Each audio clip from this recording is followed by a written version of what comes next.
अब तो सुख वार्ता बीतते ही प्रातः हुआ। प्रातः होते ही सुदामा ने कहा, भैया कृष्ण, बहुत समय व्यतीत है गयो, अब मैं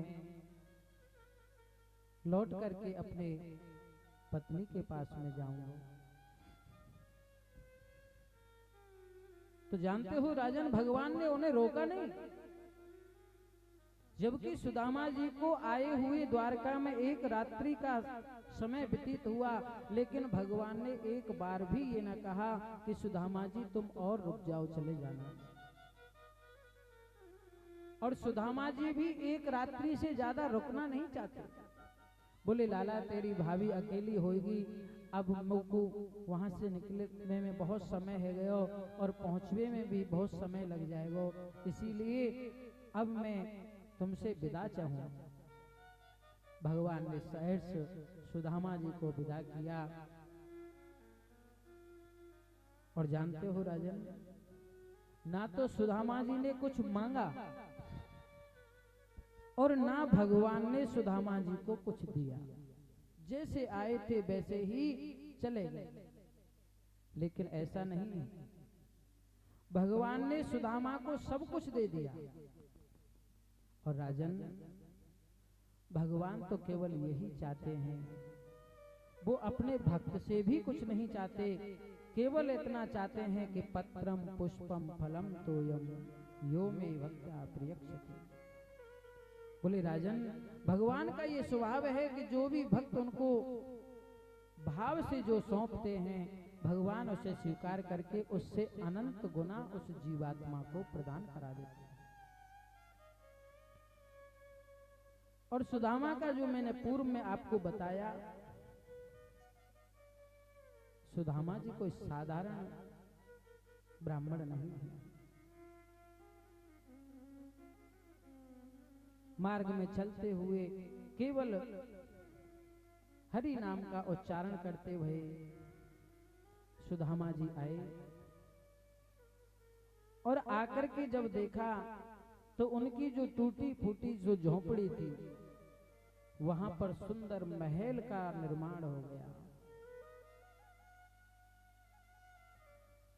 उसे देख करके सुदामा जी को आश्चर्य हुआ। बोले, धन्य है प्रभु, आपकी करुणा का क्या कहना। कि क्वा हम दरिद्र पापिया, कि क्वा हम दरिद्र पापिया, क्वा कृष्ण श्रीनिकेतना ब्रह्मबंधुरिति स्याहम् बाहुभ्याम परिरंभिता। बोले भगवान, आपके समान कौन और दयालु हो सकता है, और मेरे समान कोई पतित नहीं हो सकता। हे भगवान, आपने मुझ पर इतनी बड़ी करुणा की है। बोले भगवान, अब मुझे संसार की वस्तुओं से प्रेम नहीं है, मैं इसमें रह करके आपका स्मरण नहीं कर सकता। सुशीला जी ने आकर के जब सारी बात बताई तो सुदामा जी ने निर्णय कर लिया कि सुशीला, तुम ही इस सुख को भोगो, क्योंकि तुमने भगवान को भजन के बदले सुख चाहा। आपको भगवान ने सब धन वैभव संपत्ति प्रदान कर दिया, तुम इसका भोग भोगो। मैं चला जंगल में एक टूटी सी झोंपड़ी डाल करके नित्य भगवान का स्मरण करूंगा। अब जैसे ही सुदामा जी जायवे लगे तो पीछे से भगवान ने आवाज दी, अरे सुदामा, तनिक मुड़ के तो देख। जैसे ही सुदामा ने देखा तो साक्षात नंद नंदन बांके बिहारी साक्षात प्रकट होकर के सुदामा और सुदामा के संपूर्ण परिवार को दर्शन प्रदान करो। बोलो श्री द्वारकाधीश की जय। बोले राजन, भगवान तो इतने करुणा के सागर हैं, दया के सागर हैं। कोई उनकी शरण में एक बार जाए तो सही। उन जैसा दयालु कोई और हो नहीं सकता। उनकी दया का और कोई उदाहरण हो नहीं सकता। इस दुनिया में भगवान से बढ़कर के और कोई दयालु नहीं हो सकता।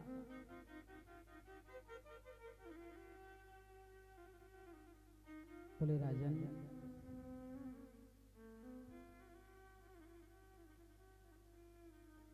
एक समय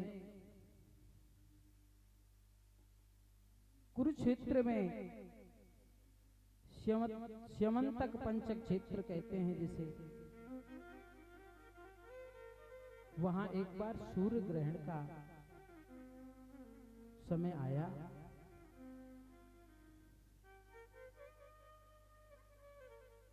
अब तो सभी जगह के राजा महाराजा, गोप गोपी सभी जाकर के उस कुरुक्षेत्र में उस ग्रहण के पर्व को लेने के लिए पहुंचे।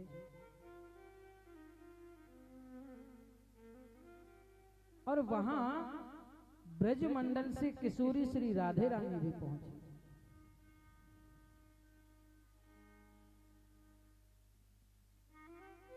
इधर में पांडव भी आए और ब्रज से बाबा नंद मैया यशोदा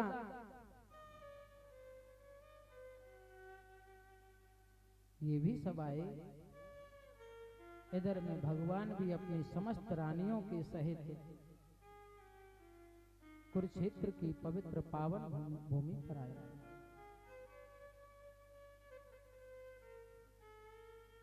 सभी के अलग अलग सुंदर सुंदर तंबुओं का निर्माण हुआ और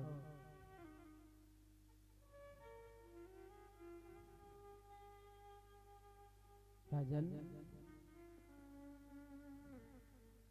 भगवान की जो माता हैं उन्होंने देखा कि हमारा कन्हैया भी आया है। भगवान ने माता यशोदा से भेंट की।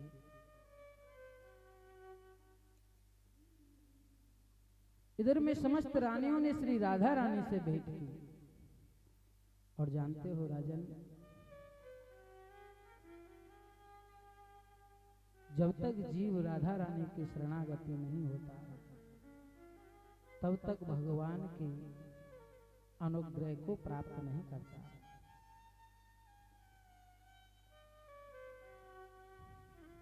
सभी ने कुरुक्षेत्र में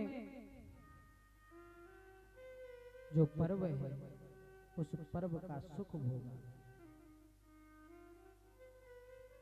और जब से राधा रानी का दर्शन हुआ है,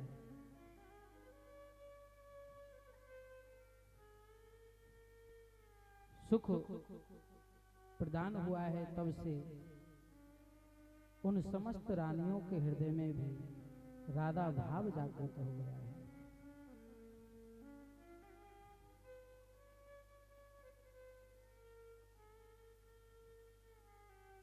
क्योंकि श्री राधा रानी की जब तक करुणा कृपा नहीं होगी तब तक जीव के हृदय में सुंदर भाव उत्पन्न नहीं होगी। क्योंकि राधा रानी समस्त शास्त्रों का, सभी वेदों का सार है।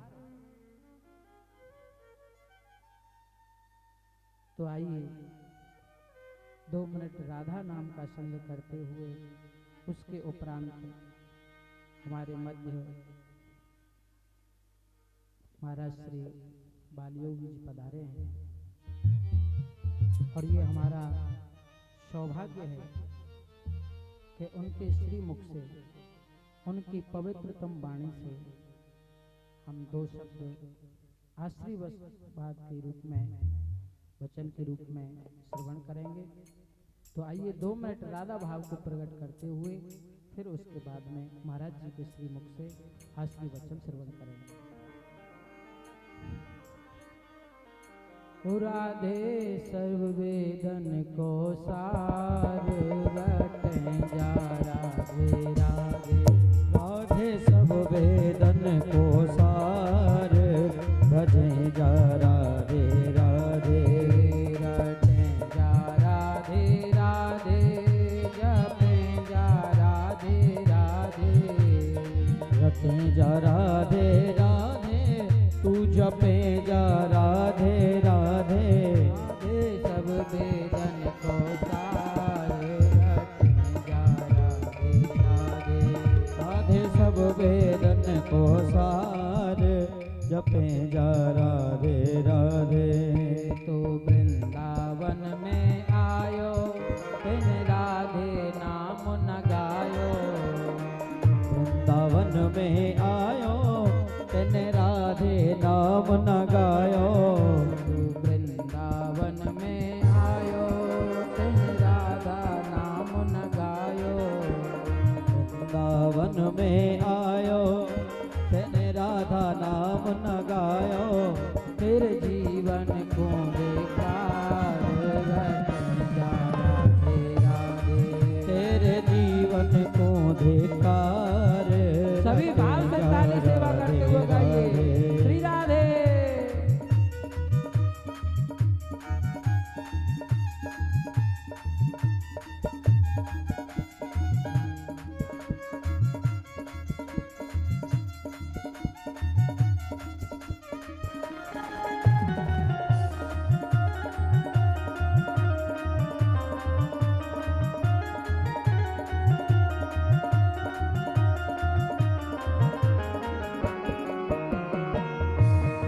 और देखो ये वृंदावन की लीला बड़ी ही गूढ़ लीला है। जब तक राधा रानी कृपा नहीं करेगी तब तक वृंदावन ठाकुर जी की लीला समझना बड़ा दुष्कर है। ये वृंदावन की लीला मत जानो गुड़ को छीला। ये वृंदावन की लीला मत जानो गुड़ को छीला। ये वृंदावन की लीला जानो गुड़ को छीला। ये वृंदावन की लीला मत जानो गुड़ को छीला। जम ऋषि मुनि गए हार जपें जा राधे राधे। या मैं ऋषि मुनि गए हार रटें जा राधे राधे। रटें जा राधे राधे रटें जा राधे राधे। रटें जा राधे राधे रटें जा राधे राधे। राधे सब वेदन को सार रटें जा राधे राधे। राधे सब वेदन को सार रटें जा राधे राधे। बोलो श्री राधा रानी की जय जय श्री राधे। जय जय श्री राधे। जय जय श्री राधे।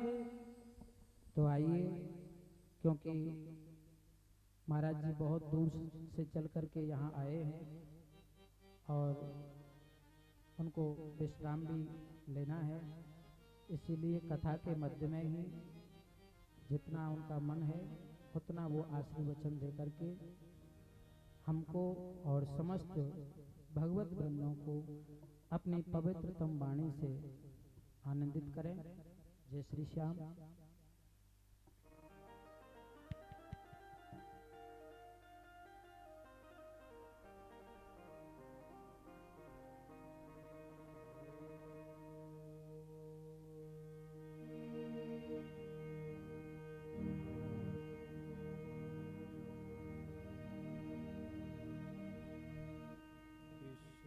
त्वदीय पद पंकज पंजरान्तः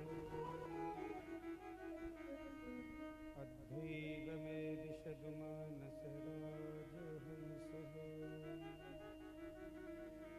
प्राण प्रयाण समय कफवात पित्तैः कंठारोदन विधो स्मरणं कुतस्ते।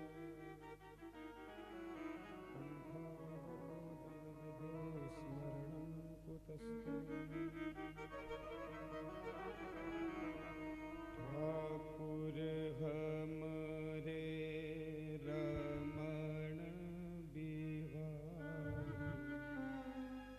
हम हैं रमण बिहारी के। ठाकुर हमरे रमण बिहारी, हम हैं रमण बिहारी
के। आज के आनंद की जय जय जय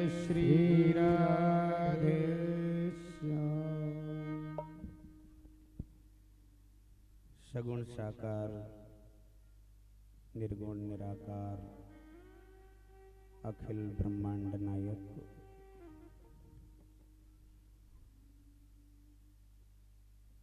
परम कृपालु परम दयालु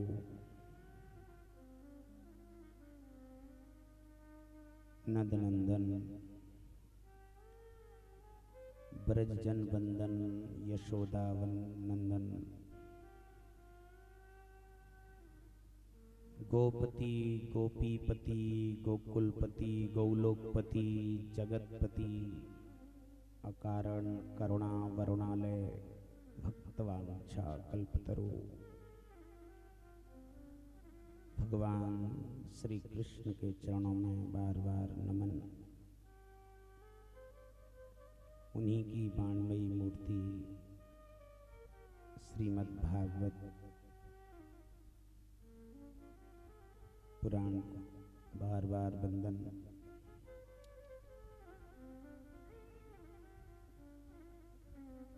कार्ष्णेय पीठाधीश्वर महामंडलेश्वर सद्गुरुदेव भगवान के चरणों में बार बार नमन। सर्वेभ्यो देवेभ्यो सर्वेभ्यो ब्राह्मणेभ्यो सर्व संत समागम। ग्रस्त हो या त्यागी नर हो या नारी सभी विद्वज्जन इस कथा के सूत्रधार विक्रम सिंह जी, उनके सुपुत्र बॉबी भैया, सबका अभिनंदन करते हुए पुनः फिर व्यासपीठ को नमन करते हुए व्यासपीठ की शोभा बढ़ाते हुए ब्रज के गौरवान्वित ऐसे ब्रज भाषा में कथाकार उनको वंदन। अब बड़ा आनंद से श्रवण कर रहे थे, कथा का बड़ा आनंद आ रहा था। हम भी रात के 3 बजे के चले हैं, वहाँ से एयरपोर्ट बहुत दूर था, 2 घंटे पहले एयरपोर्ट पर पहुँचना पड़ता है। उसके बाद यहाँ उतरे और बहुत फास्ट गाड़ी लेके आए।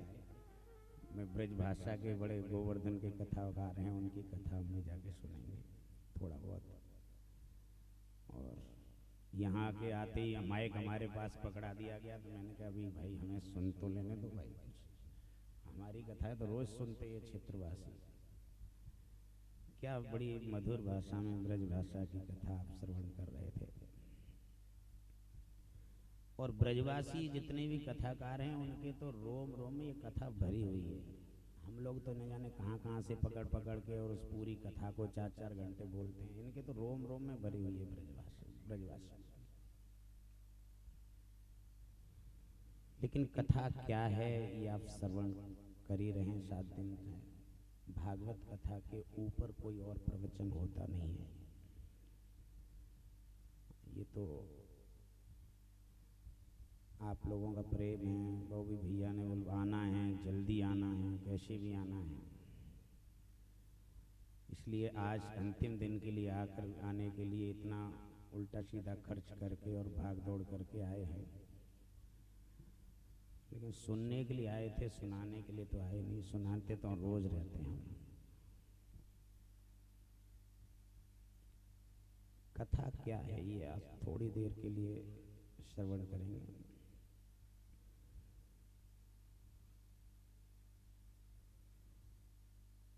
शरीर को चलाने के लिए हम पेट में खुराक लेते हैं। सुबह से शाम तक न जाने कौन कौन से मेनू चेंज करते हैं, क्या क्या खाते हैं। शरीर को चलाने के लिए पेट में खुराक ली जाती है, लेकिन जीवन को चलाने के लिए दिमाग में खुराक लेना बहुत जरूरी है। और जब तक दिमाग में खुराक नहीं लोगे तब तक ये जीवन हमारा सार्थक हो सकता।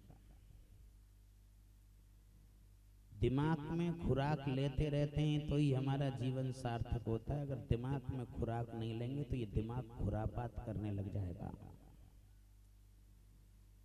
प्रथम दिन ही आप सुन रहे होंगे कि ज्ञान वैराग्य सो गए थे, लेकिन भक्ति जो है जवान हो गई है। और ये केवल कथा की बात नहीं, हम तुम सबकी भक्ति जवान है। भक्ति तो हम खूब कर रहे हैं, लेकिन भक्ति कैसे करनी चाहिए, क्या करना चाहिए, इस चीज के नॉलेज नहीं है, ज्ञान नहीं है। ज्ञान सबका सोया हुआ है। इसको बहुत गहरी इस बात से समझना। थोड़े ही देर में मैं समझदार को तो इशारा ही काफी होता है। मैं जो कहना चाह रहा हूं, भक्ति सबकी जवान है, लेकिन ज्ञान सबका सोया हुआ है।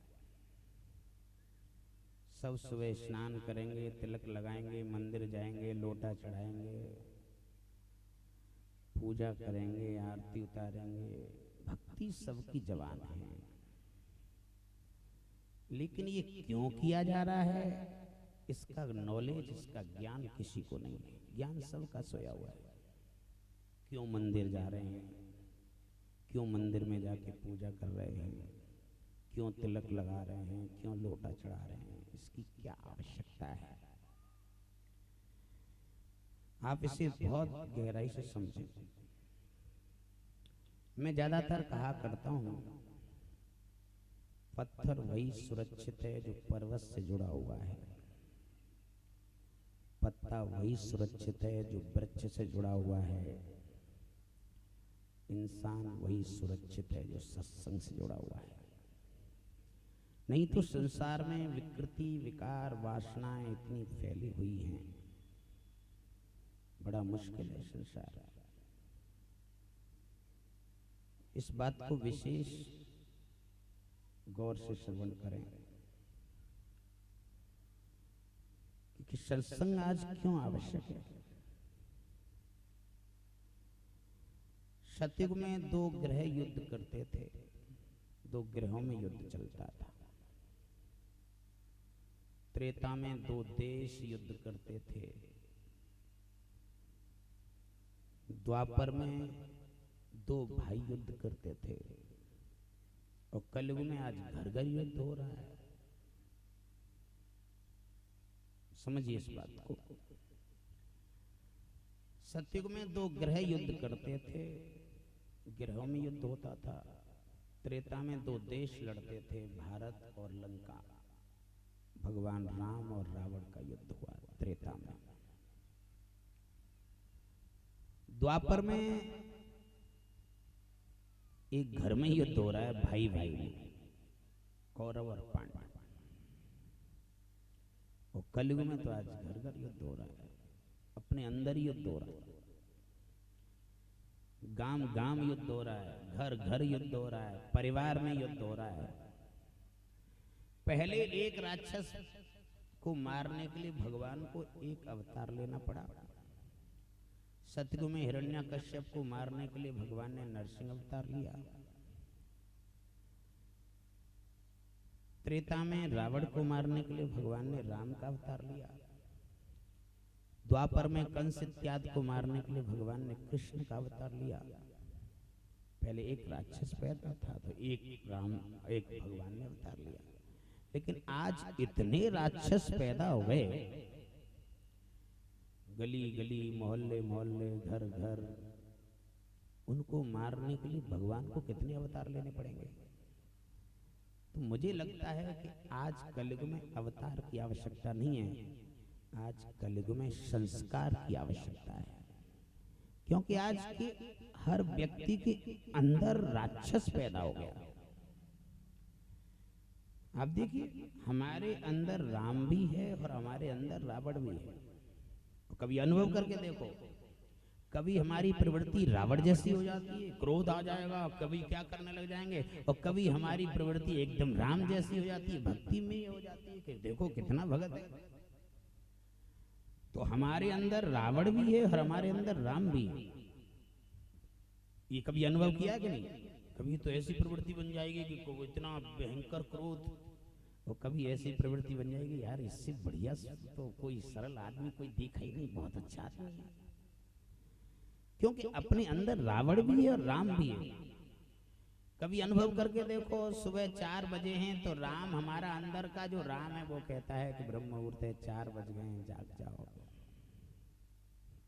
उठो।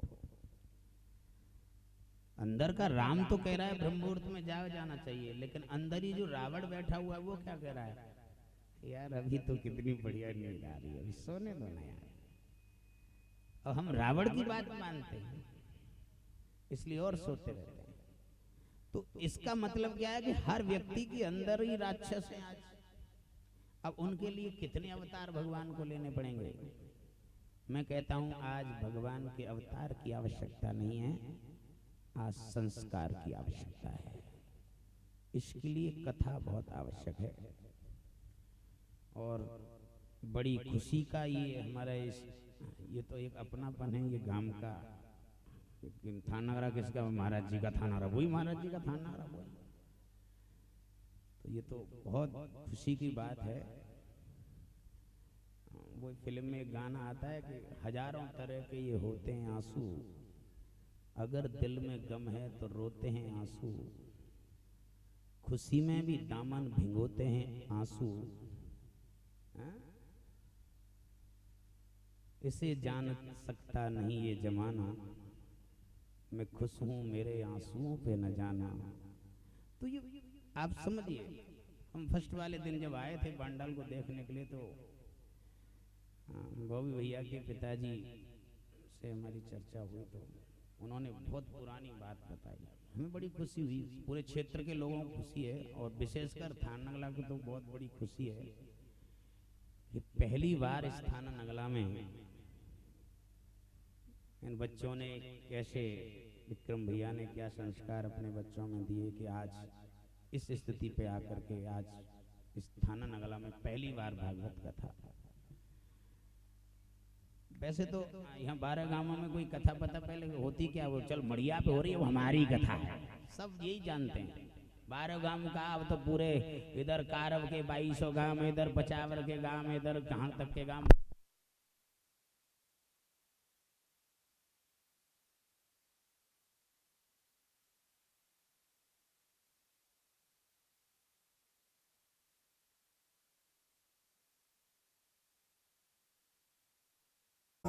हरि बोल, जय जय राधा रमण हरि बोल, जय जय राधा रमण हरि बोल, जय जय राधा रमण हरि बोल, जय जय राधा रमण हरि बोल, जय जय राधा रमण हरि बोल, जय जय राधा रमण हरि बोल।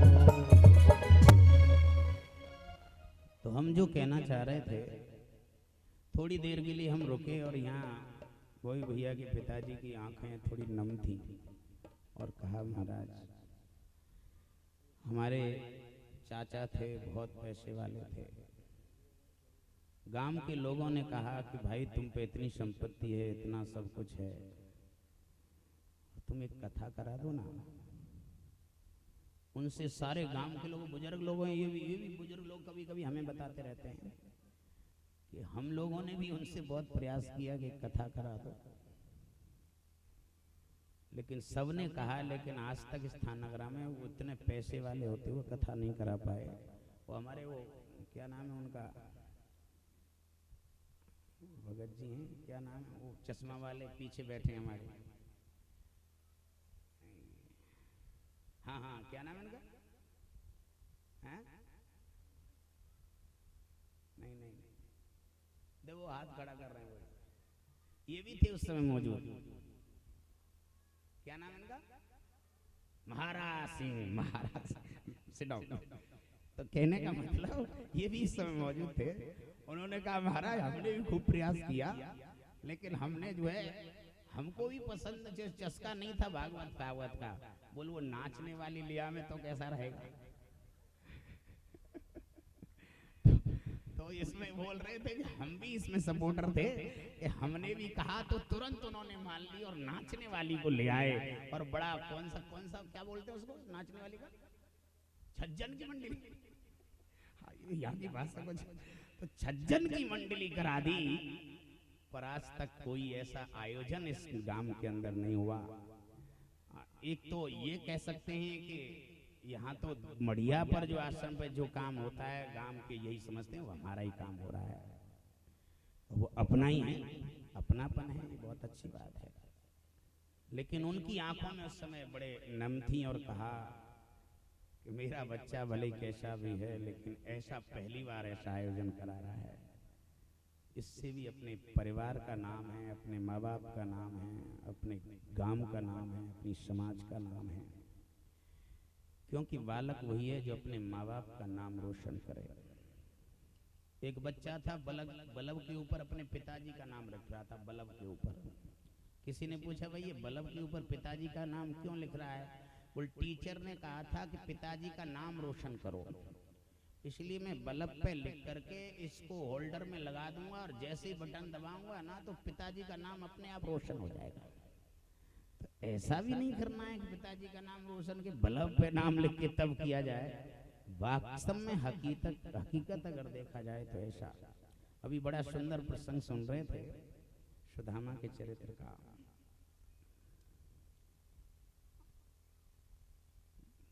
शायद बॉबी भैया पर जितनी डांट फटकार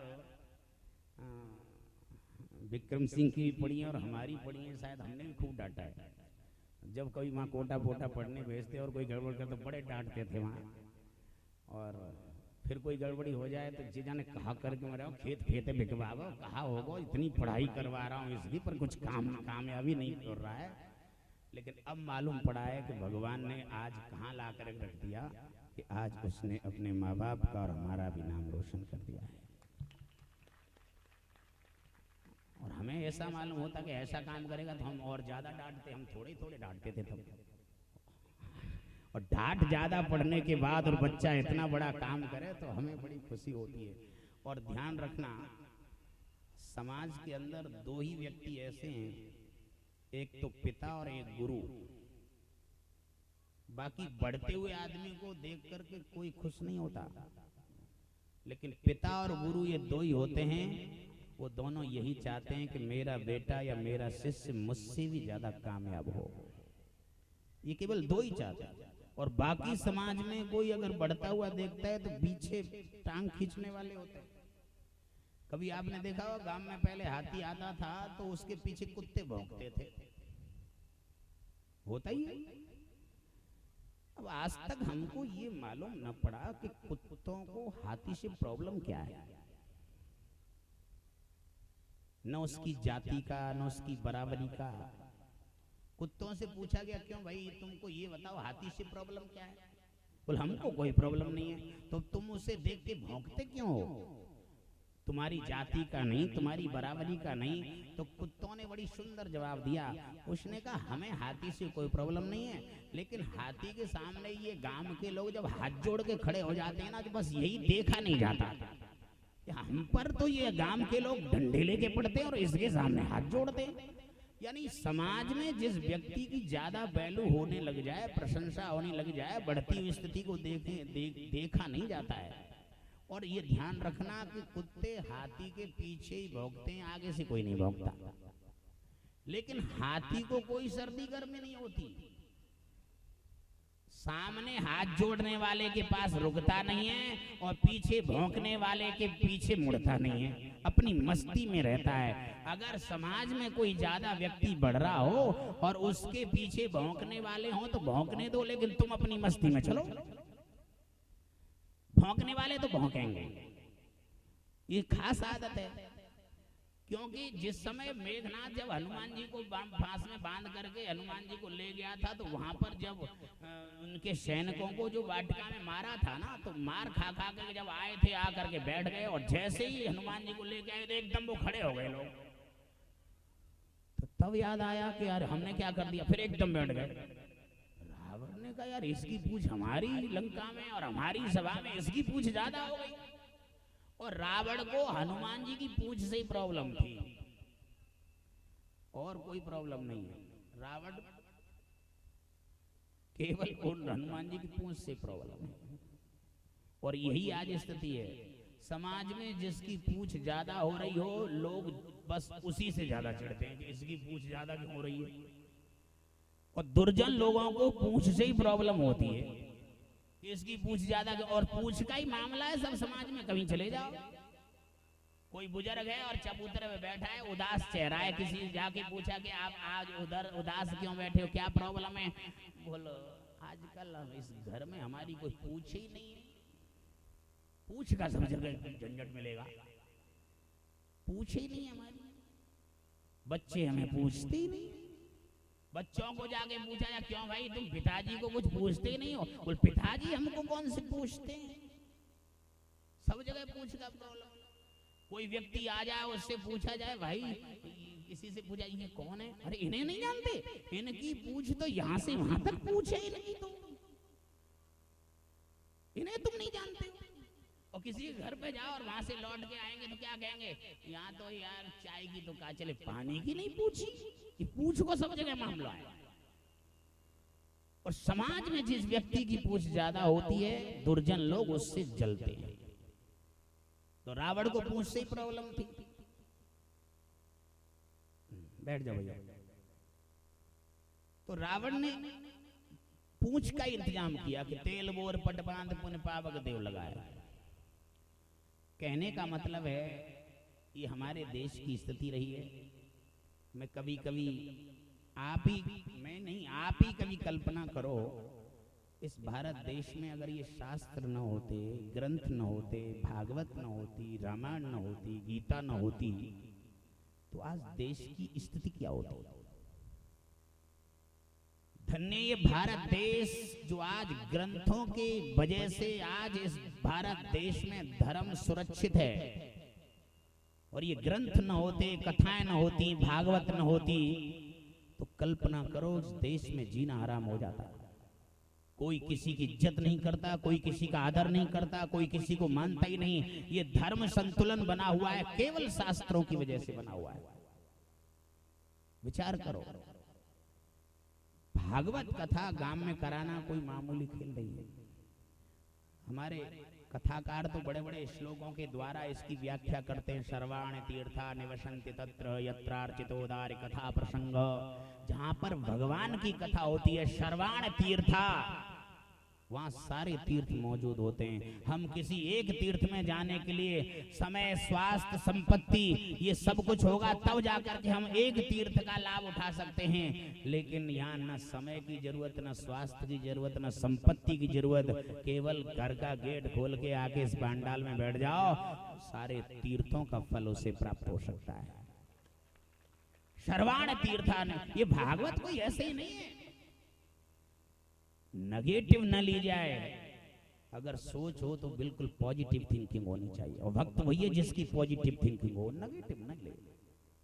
पॉजिटिव सोचिए कि अभी सुदामा का कथा सुनी रहे थे कि सुदामा जी जो है जब इतने समय के बाद जब भगवान के पास पहुंचे तो भगवान ने उलाना दिया कि सुदामा, गुरुकुल में जब से मिले उसके बाद तुझे अब याद आई, अब आया है मेरे पास? सुदामा ने एक ही बात कही कि मैं तो अभी नहीं आ रहा था, तेरी भाभी ने जबरदस्ती भेजा है मुझे। तब भगवान ने कहा था कि सुदामा, एक तेरी बात नहीं है, संसार का आज तक कोई भी पुरुष मेरे पास आया है, मेरी भक्ति करने में लगा है, उसके पीछे एक किसी न किसी नारी का ही हाथ है। आज कोई भी भक्ति के मार्ग में रहा है, कोई भी भगवान के नजदीक पहुंचा है, भक्ति के मार्ग में आया है, या तो उसकी माँ के संस्कार होंगे और या उसकी पत्नी की वजह से गया होगा। बस ये दो ही। क्योंकि हर कोई परमात्मा के पास पुरुष पहुंचता है तो इसमें पीछे एक नारी का हाथ होता है। या तो माँ के ऐसे दिए हुए संस्कार होंगे तो वो भगवान की भक्ति में आया हो, और या किसी पत्नी ने इस लाइन में, क्योंकि पत्नी मनोनाम दई मनोवर्ताम सारणी तारणी दोनों संसार सागर से कुलो भवानी, दुर्गा सप्तमी श्लोक है।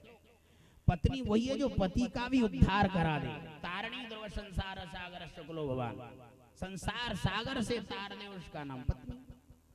तो पत्नी भी कभी कभी ऐसी होती हैं। तो सुदामा ने यही कहा कि तेरी भाभी ने मुझे भेजा है इसलिए आया, नहीं तो मैं आने वाला नहीं था। और वास्तव में भगवान के पास पुरुष आज तक कोई गए हैं तो केवल एक महिला की वजह से गए हैं, कि नारी की वजह से, या तो माँ के संस्कार होंगे या पत्नी ने उसको टाइट किया होगा कि यहाँ ताश खेल वेल चल लगे रहे तो जाते मैं कथई में चले जा, तू आगे नहीं बोलूंगा गाली सी आ जाएगी। हाँ, कहती है ना दांती बीच की बोलती है ना, यहाँ ताश खेल वेल लग रहा जाते मैं कथा है मान। आप समझ गए होंगे, आप तो गांव के हो, अलग से समझाने की जरूरत क्या है कि कौन सी गाली देने वाली है। तो कहने का मतलब है ये पुरुष भी ये कथाओं में और सत्संग में आते हैं तो केवल पत्नी के द्वारा या माँ के द्वारा। तो भले ही कैसे भी हम पढ़ाई के टाइम पर हमको या पिता को परेशान रखा, लेकिन आज इन बच्चों ने पिता का भी और हमारा भी नाम रोशन कर दिया है कि आज पहली बार इस नगला थाना में कार्यक्रम हो रहा है। लेकिन अभी लेकिन बना हुआ है, इसे समझिए इस बात। रामचरितमानस में दो भाई बहन की कथा है, आप बड़ा गौर से समझना इस बात को। दो भाई बहन है रामचरितमानस के। बहन राम को चाहती है, उसकी चाहना है कि मुझे राम मिल जाए, और भाई चाहता है कि मुझे शांति मिल जाए। बहुत समझिए इस बात को। बहन चाहती है कि मुझे राम मिल जाए और भाई चाहता है कि मुझे शांति मिल जाए। अब आप बताएंगे कि राम की चाह करना गलत है या सही है? बताइए, राम की चाह करना गलत है कि सही है? सही है। और शांति की चाह करना गलत है कि सही है? तो सभी चाहते हैं, सब चाहते हैं कि हमें राम मिल जाए, सब चाहते हैं कि हमें शांति मिल जाए, हमारे जीवन में शांति आ जाए। तो ये स्थिति आप समझिए, ये दो हैं रामचरितमानस के, एक रावण और एक शूर्पणखा। दो पात्र हैं। शूर्पणखा राम को चाहती है और रावण सीता शांति को चाहता है। बताइए, अभी कहा था कि चाह उनकी गलत नहीं है, और वास्तव में गलत नहीं है। सब चाहते हैं कि राम मिल जाए, सब चाहते हैं कि शांति मिल जाए। रावण चाहता है कि मुझे सीता शांति मिल जाए, और शूर्पणखा चाहती है कि मुझे श्री राम मिल जाए। दोनों की चाह तो बहुत सही है, लेकिन दोनों की राह गलत है। बस इस पॉइंट पे मैं आना चाहता हूं, आप समझिए। दोनों की चाह तो सही है, लेकिन दोनों की राह गलत है। रावण शांति को चाहता है, लेकिन शांति समर्पण से मिला करती है, लेकिन वो अपहरण करके ले जाना चाहता है। और शांति अपहरण से नहीं मिलती, शांति समर्पण से ही मिल सकती है। बैठ जाओ बहनों, 2 मिनट बैठ जाओ। क्या समझे? शांति समर्पण से ही मिला करती है, शांति अपहरण से नहीं मिल सकती। अपहरण करके ले गया, उसको शांति नहीं मिली। और शूर्पणखा राम को चाहती है, और राम को चाहने के लिए क्या करना है कि मोह कपट छल छिद्र न बाबा। लेकिन वहां कपट का वेश धारण करके, बनावटी रूप धारण करके शूर्पणखा गई है, और वहां कह रहे हैं कि मोह कपट छल छिद्र न बाबा। तो इसलिए दोनों की चाह तो सही है, लेकिन दोनों की राह गलत है। चाहना सभी अच्छी करते हैं कि हमें ये मिल जाए, ये मिल जाए, लेकिन अपनी राह को तो देखो कि हम राह पर सही चल रहे हैं कि नहीं चल रहे हैं। मैं ज्यादातर कहा करता हूं, धर्म की शुरुआत किसी मंदिर से नहीं, धर्म की शुरुआत अगर करनी है तो परिवार से कीजिए। ये कथा सत्संग एक ऐसा है कि सबको जोड़ने का काम करता है। एक ही धरती के ऊपर, एक ही पंडाल के नीचे हर जाति का आदमी केवल अगर एक आसन पे बैठता है तो केवल कथा ही एक ऐसी है कि सबको जोड़ती है। जोड़ने की कला है। चाहे राम कथा को ले लो, चाहे कृष्ण कथा को ले लो, कि गीता में भगवान कृष्ण ने सारे योग, लेकिन योग केवल सांसों को नीचे ऊपर करने का नहीं है। कर्म योग, निष्काम कर्म योग, सांख्य योग, आध्यात्म योग, सारे योग हैं गीता के अंदर, भक्ति योग। लेकिन योग का मतलब केवल सांसों को ऊपर नीचे करने का नहीं है। योग का मतलब होता है जोड़ना, और कथा सबको जोड़ती है। और कथा वही है जो सबको जोड़ दे। कथा हो और उसमें टूट जाए लोग, तो फिर वो कथा नहीं है। कथा जोड़ने की कला है। आज पूरा परिवार एक आसन पे बैठा हुआ नजर आता, बहुत खुशी होती है। कहने का मतलब है कथा वो है जो जोड़े, और कथा अगर टूट जाए तो फिर वो कथा क्या है? कथा जोड़ने की कला है। भगवान राम की कथा देखिए, रामायण में कितने सेतुबंध किए हैं भगवान राम ने, वहां भी जोड़ा है। खाली एक सेतुबंध की कथा हम जानते हैं, केवल जिस समय जो है लंका में जा रहे थे तो वहां समुद्र को जो है पुल बनाया था, वो सेतुबंध किया था। नहीं, रामचरितमानस में तो भगवान राम ने कई सेतुबंध किए हैं जो कभी जुड़ नहीं सकते। इतने दिल टूटे हुए थे एक दूसरे के, इन दोनों दिलों को जोड़ने की कला है तो केवल कथा के अंदर है। और मैं यही कहता था कि शायद ये परिवार, पूरा गांव आपस में इधर से उधर होता है, ये कथा ही एक ऐसी है कि ये सबको जोड़ सकती है। वो आज दृश्य देखने को मिल रहा है। सारा कहने का मतलब देखिए कितने जोड़े हैं रामचरितमानस में। सबसे पहला सेतुबंध हुआ है तो वशिष्ठ और विश्वामित्र का, जो एक दूसरे के बिल्कुल विपरीत थे, कभी एक जगह बैठ नहीं सकते थे। भगवान राम ने इन दोनों को जोड़ा, ये रामचरितमानस है।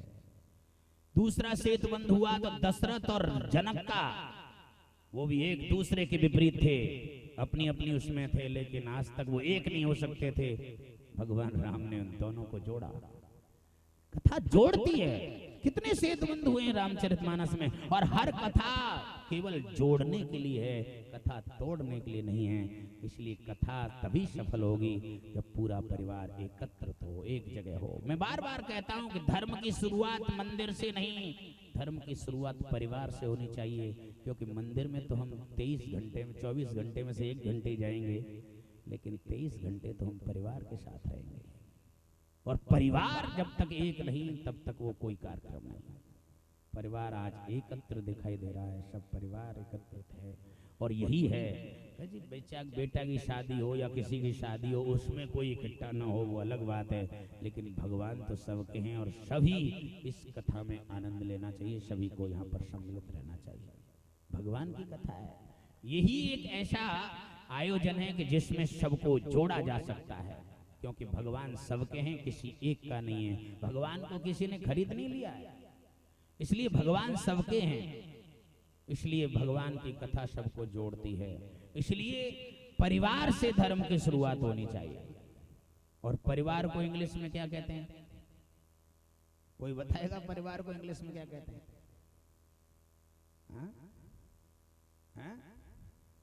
फैमिली।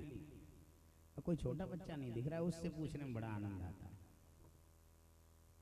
परिवार को इंग्लिश में कहते हैं फैमिली। और फैमिली की स्पेलिंग क्या है? फैमिली की स्पेलिंग है FAMILY। इसको बहुत गहराई से समझेंगे। धर्म की शुरुआत परिवार से होती है और परिवार को इंग्लिश में कहते हैं फैमिली। और फैमिली की स्पेलिंग है FAMILY। F माने फादर, A माने एंड, M माने मदर, ILY यानी आई लव यू। यानी father and mother I love you. जो केवल माता पिता को प्यार करता है वही धर्म है। और जो माता पिता को छोड़ करके और अन्य कहीं वो प्यार करता है, अन्य उसने कहीं मन लगा रखा है, तो ये धर्म नहीं है। धर्म यही है जो माता पिता को प्यार करता है। माता पिता का ये ध्यान रखिए, माँ से बढ़कर के दुनिया में शायद कोई नहीं होता। किसी ने कहा कोई, महाराज माँ की महिमा क्या हो सकती है? मैंने कहा महिमा शब्द है ना, वो भी बिना माँ के नहीं बन सकता है। और क्या बताऊं, महिमा शब्द में भी माँ है, महिमा। क्योंकि बिना माँ के महिमा शब्द ही नहीं बन सकता है। माँ के उपकार हम कभी नहीं भूल सकते। बेटा की शादी नहीं होती तब तक माँ बाप का पूरा सेवक रहता है, लेकिन शादी होने के बाद जाने क्या स्थिति बन जाती है कि माँ बाप को भूल जाता है। लेकिन ध्यान रखिए, घर में जो बहू आई है उसको भी समझ लेना चाहिए, सास कोई साधारण नहीं है। सास वो महान महिला है जिसकी कोख में हमारा सुहाग पला है। सास वो महान महिला है कि जिसकी कोख में हमारा सुहाग पला है। वो सास नहीं है, वो हमारी सांसें हैं। क्योंकि अगर मेरा सुहाग नहीं होगा तो हमारी सांसें कहां से होंगी? और सुहाग कहां से मिला है? सास की कोख से मिला है। इसलिए बहू को जिंदगी भर सेवा करती रहे तो भी सास का कभी ऋण नहीं चुका सकती। इसलिए सास वो महान महिला होती है। इसलिए ये स्थिति अगर समझ लें तो शायद है कि माँ बाप से कभी मन मुटाव नहीं हो सकता। माँ बाप के ऋण को हम कभी नहीं चुका सकते, माँ बाप का कर्ज कभी हम चुका नहीं सकते। इसलिए इस बात का ध्यान रखना चाहिए कि father and mother I love you, जो केवल माता पिता को प्यार करता है वही धर्म है। और माता पिता को आपने देखा होगा कि जब जन्म लेता है, बुढ़ापे में जब माँ बाप को छोड़ के चला जाता है तो माँ बाप आंखों में आंसू आते हुए रोते हुए कहते हैं कि बेटा जब तू छोटा था तब मेरे बिस्तर गीले करता था और अब बड़ा होने के बाद मेरी आंखें गीली रखता है। ऐसा बेटा किस काम का? अरे हमने सोचा था कि बालपन में तूने मेरे बिस्तर गीले किए थे, लेकिन बाद में जाकर के तो हमारे बिस्तर गीले हो जाएं तो हमारी जो है सेवा करेगा, लेकिन बड़ा होने के बाद हमारी आंखें गीली करता रहता है, जिंदगी भर रुलाता है। ऐसी संतान से कोई फायदा नहीं। मैं ज्यादातर माँ बाप के लिए नहीं कह रहा हूँ, हर व्यक्ति को कथा 7 दिन सुनी है, उसका एक ही निचोड़ है कि जीवन में ऐसा कोई काम मत करो जिससे हमारे द्वारा किसी की आंखों में आंसू आ जाए। हमारी वजह से किसी की आंखों में आंसू नहीं आने चाहिए। हो सके तो ऐसा करो कि हमारे लिए किसी की आंखों में आंसू आवे, हमारे लिए याद कर कि कितना बढ़िया आदमी था, उसकी आंखों में। मैं ज्यादातर कहा करता हूँ दीपक जलाओ, दीपक जलाना कोई बुरी बात नहीं है। धूप बत्ती जलाओ, धूप बत्ती जलाना कोई बुरी बात नहीं है। दीपक जलाओ, धूप बत्ती जलाओ, पर किसी का दिल मत जलाओ।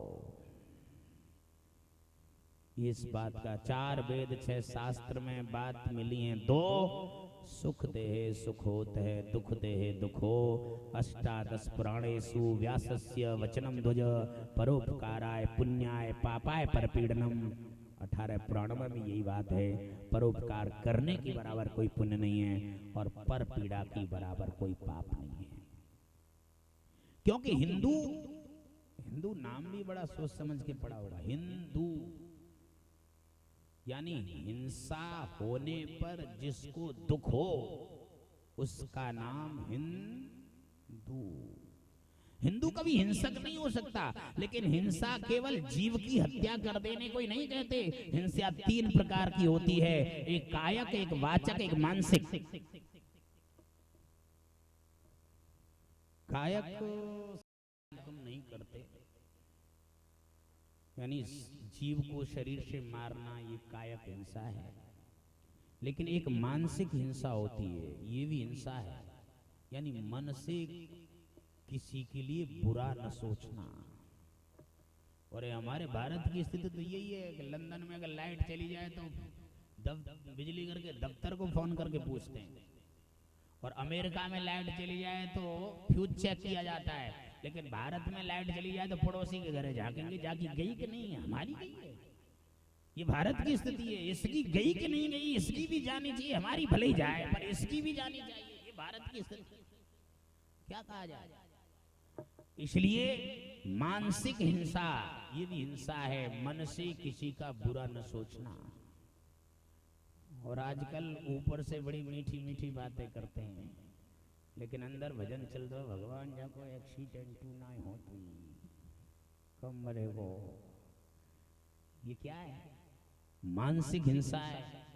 आपने कथा में पूतना की कथा सुनी होगी कि पूतना अपने स्तनों के ऊपर हलाल जहर लगा करके भगवान कृष्ण को मारने आई थी। सुखदेव जी कहते हैं कि पूतना को लोग बुरी कह रहे हैं कि पूतना सबसे खराब स्त्री थी, पर मेरी समझ में तो ये आता है कि आज के लोगों से पूतना कई गुनी अच्छी है।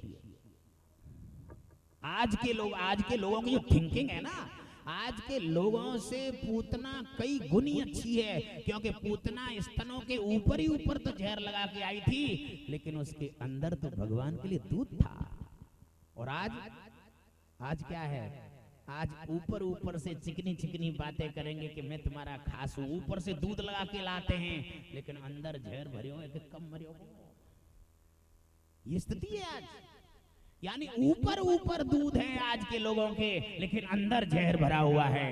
और पूतना के ऊपर ही तो जहर था, लेकिन अंदर तो दूध था। कहने का मतलब है आज के लोगों से पूतना कई गुनी अच्छी है माय डियर, क्योंकि उसके केवल बाहरी जहर है, अंदर तो दूध भरा हुआ है। और आज के लोगों की स्थिति यह है कि ऊपर ऊपर से ऐसी मीठी मीठी बातें करेंगे जैसे कि हम तुम्हारे खास हैं, लेकिन अंदर से सबके जहर भरा हुआ है। मैं ज्यादातर कहा करता हूँ कि कथाएं तो तुम 7 दिन से रोज सुनी रहो, कथा बता तो मैं जानता नहीं हूँ, मैं ऐसी गप्पे मारता रहता हूँ। और इसी के लिए लोग लट्टू हो जाते हैं, महाराज का प्रवचन बहुत हुआ, महाराज को जानते नहीं मानते नहीं। ये समझिए इस बात को, आज का व्यक्ति जीवन जो जी रहा है वो संतरे की तरह जीवन जी रहा है, संतरा बन गया है। मैं हाथ जोड़ के सबसे निवेदन किया करता हूँ कि संतरा मत बनो, आप खरबूजा बन जाओ, खरबूजे की तरह जीवन जियो। खरबूजा देखते हो, खरबूजा ऊपर से अलग अलग धारियां बनी हुई हैं, ऐसा लगता है कि इसमें अलग अलग पीस हैं, लेकिन काट के देखा जाए तो वो एक है। ऊपर से ही अलग अलग दिखते हैं, लेकिन अंदर से वो एक है। खरबूजा कितना बढ़िया है। और संतरा, संतरा ऊपर से लगता है एक है, ऊपर से ऐसा दिखाई देगा मैं तेरा खास हूं, लेकिन अंदर कैंची चल रही है। संतरे को छील करके देखो तो उसमें अलग अलग पीस हैं। ये ध्यान रखो, संतरा मत बनो, खरबूजा बन जाओ। ऊपर से भले ही समाज को ऐसा लगे कि इनमें फूट चल रही है, कि अलग अलग हैं, लेकिन जब कोई ऐसा आयोजन हो तो एक होकर के दिखा दो कि कौन कहता कि हम अलग अलग हैं, कौन कहता है हमें फूट है। लोग भी, क्षेत्र भी देखता रह जाए, अरे इनमें तो इतना प्यार है। ये खरबूजे की तरह जीवन जियो। ऐसी क्या है जिंदगी, दुनिया को भी दिखा दें कि हमें भी खूब फूट चल रही है, क्या फायदा। ऊपर से भले ही खरबूजे बन के रहो, लोगों को लगे कि इनमें तो खूब फूट चल रही है, खूब हंसते रहें लोग, लेकिन कभी ऐसा आयोजन हो तो सब एक जगह एकत्रित होकर के मीटिंग करके कार्यक्रम करें, और उसको गांव के लोग क्या क्षेत्र को भी देखते रह जाएं। हम तो ये सोच रहे थे इनमें बड़ी फूट है, ये तो सब एक है। बस ये दिखा देना चाहिए, खरबूजे बन जाओ, संतरा नहीं। आज एकादशी भी है, और आज आगे की जो गर्मियों की एकादशी है, माता बहन तो ये खरबूजे से ही पूरी एकादशी कर लेती है। संतरे कितने भी खा लेना पेट नहीं भरेगा, खरबूजा एक दे दो पूरी एकादशी हो जाती है, ताली बजानी पड़ेगी। विचार करो, यानी खरबूजा पेट भर देगा, लेकिन संतरे से पेट भरने वाला नहीं है। इसलिए संतरे जैसा जीवन मत जियो, जीवन जियो तो खरबूजे जैसा जियो। समाज को भले लगे, दूसरों को लगे कि इनमें फूट है, लेकिन जब कोई ऐसा आयोजन हो तो ये दिखा देना चाहिए कि हम एक हैं, एकत्रित होना चाहिए। और बहुत पहले से ही ये चर्चा थी कि पता नहीं ये कार्यक्रम कैसे होगा, कि संगठन होगा नहीं, लेकिन आज सब परिवार दिखता है तो अच्छा लगता है। परिवार का संगठन होना चाहिए, यही कथा का महत्व है। वो भी एक नोट दे मेरे को, नोट प्रैक्टिकल करने के लिए बड़ों से दे दिए, दिख जाए माता करना तो, अरे बड़ों से, अरे लौटा दूंगा और क्या करेगा।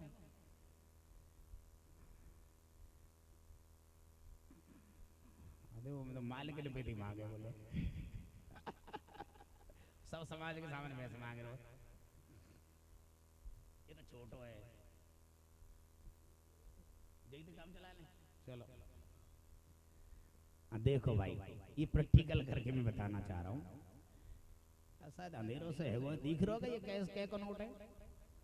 500 को कै में चलेगो, 500 में चलेगो, कम में चलेगो, 500 में चलेगो। अगर जा नोट की मैं ऐसी हालत कर दूं कि चलने लायक नहीं रहे, ऐसा मोड़ मोड़ के हालत खराब कर दूं, किसका है नोट भैया? दिले ने ठीक कर ली, लौटाना तो ना लौटाना, फिर तो घाटे में रह गए, छोटे ही नोट आए। इस नोट की ऐसी हालत कर दूं, ऐसी हालत कि चलने के लायक ही नहीं है। आप देखो, प्रैक्टिकल कर रहा हूं, ये चलने के लायक भी नहीं रहे। अब आप बताएंगे कि कितने में चलेगा? इसकी वैल्यू कम तो नहीं हो गई? 500 में चलेगा ना, 1 रुपया कम तो नहीं हुआ? अगर इस नोट के मैं टुकड़े टुकड़े कर दूं, करूंगा नहीं क्योंकि घाटा मेरा ही है, वैसे ही समझ लो इशारे से भाई, इसके अगर टुकड़े टुकड़े कर दूं तो कितने में चलेगा? बस यही मैं कहना चाह रहा हूं। ले चेतन जी धंधो है को 500 रुपया, समझो इस बात को। यानी नोट जो है, चाहे उसकी कंडीशन कैसी भी दशा बुरी हो जाए, फिर भी उसकी कीमत कम नहीं हो सकती। अगर उस नोट के टुकड़े टुकड़े हो गए तो उस नोट की कोई वैल्यू नहीं हो सकती। ऐसे ही परिवार की कंडीशन चाहे कैसी भी गरीबी क्यों ना आ जाए, लेकिन जब तक परिवार एक है, जुड़ा हुआ है, तब तक उस परिवार की कभी वैल्यू कम नहीं हो सकती। लेकिन जिस परिवार के टुकड़े टुकड़े हो गए, उस परिवार की कोई कीमत नहीं रहा करती है। इस बात को विशेष ध्यान रखो। कथाएं तो चलती रहेंगी, होती रहती हैं, लेकिन कथा का सार समझिए कि जब तक परिवार एक नहीं हुआ, जब तक जुड़े नहीं, जब तक मेल नहीं हुआ, तब तक इस परिवार की कोई वैल्यू नहीं है।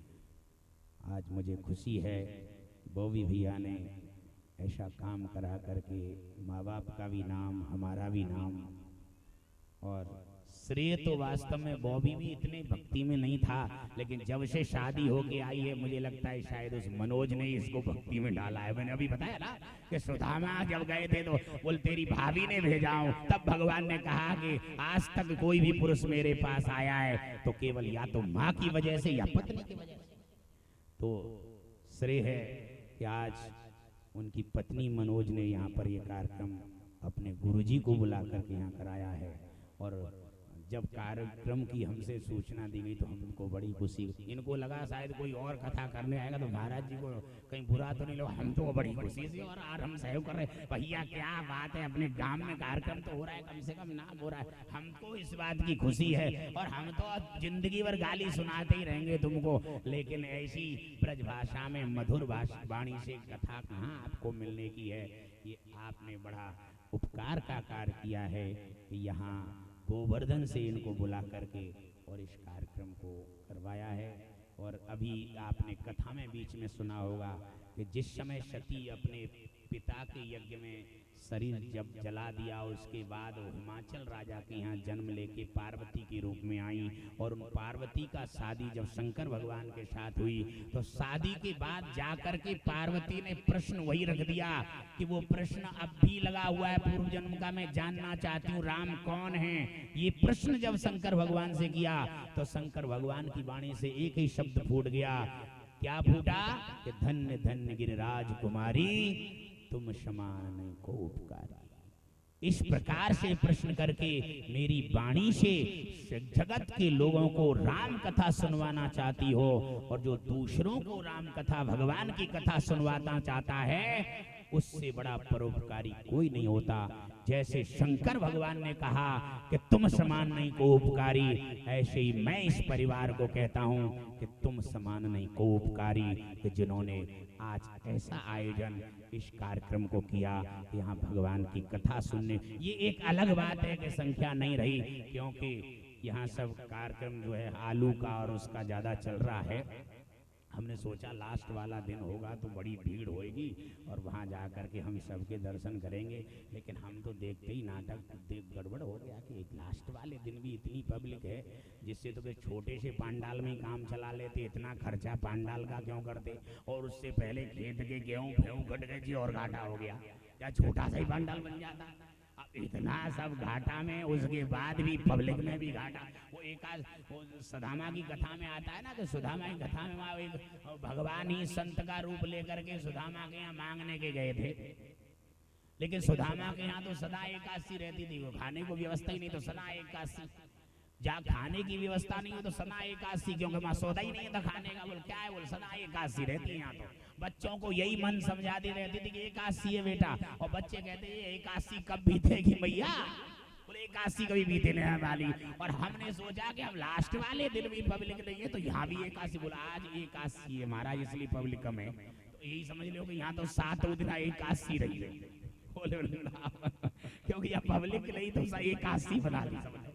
तो कहने का मतलब है कि इतना बड़ा सौभाग्य आप लोगों को मिला है, इतना बड़ा आयोजन किया गया, इतना प्रचार प्रसार किया गया, लेकिन ये भगवान का जो कार्यक्रम, भगवान की कथा भी जब तक उसकी कृपा नहीं होती, इच्छा, यत्न और अनुग्रह तीनों का समन्वय होता है, तब कहीं ये हमें सौभाग्य प्राप्त होता है। पहले मन में इच्छा होती है कि हम कथा कराएं, कि हम कथा सुने, उसके लिए प्रयत्न किया जाता है, प्रयास किया जाता है, इच्छा भी हुई, यत्न भी किया गया, लेकिन उसके भी कथा न करा सके, न सुन सके। क्यों?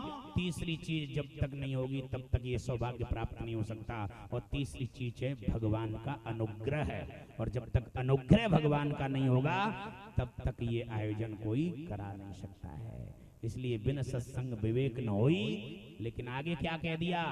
राम कृपा बिन आदि, तुम ही कह दो कोई पे कृपा हुई, राम कृपा बिन सुलभ न सोई। इसलिए बिना भगवान की कृपा के नहीं हो सकता है। भगवान की महती कृपा है इस थाना के नगला पे कि एक तो हम जैसे बाबा जी जाने कहाँ लाए के यहाँ डाल रहे हैं, और उसके बाद यहाँ पूरे जगत जाहिर है कहाँ के महाराज उत्थान नाराज है, और खेरिया की जन्मभूमि में कोई ना जानते कि महाराज खेरिया के, वो कहाँ के महाराज थाना नगरा।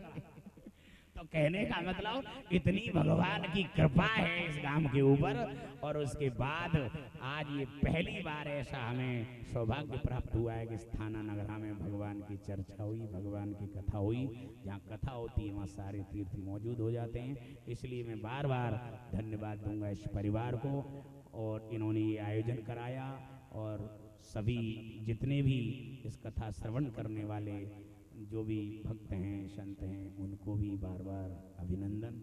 और फिर पुनः व्यासपीठ को प्रणाम करते हुए, क्योंकि कथा के बीच में ये कार्यक्रम करना ये बड़ी धृष्टता मानी जाती है। हमारी कारसनी परिवार में तो हमारे गुरु महाराज कह रहे कथा से ऊपर क्या है, कथा से ऊपर कुछ नहीं है, इसलिए कथा ही होगी। तो सब हम भी इसी चक्कर में तो बैठे रहे, वैसे थके हुए हैं, आराम से सुन ले, बोला ले पहले ही दे दिया माइक, मैंने कहा सुन तो लेने दो, कचू पे बागे देख लेंगे।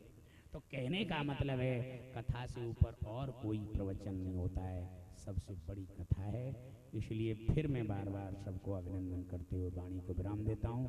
भगवान सबका मंगल करे। सर्वे भवन्तु सुखिनः, सर्वे सन्तु निरामया, सर्वे भद्राणि पश्यन्तु मा कश्चित् दुःखभाग् भवेत्। ओम शांति शांति शांति। बोलो श्री वृंदावन बिहारी लाल की जय। जय श्री राधे। बहुत ही सुंदर श्री महाराज जी के श्रीमुख से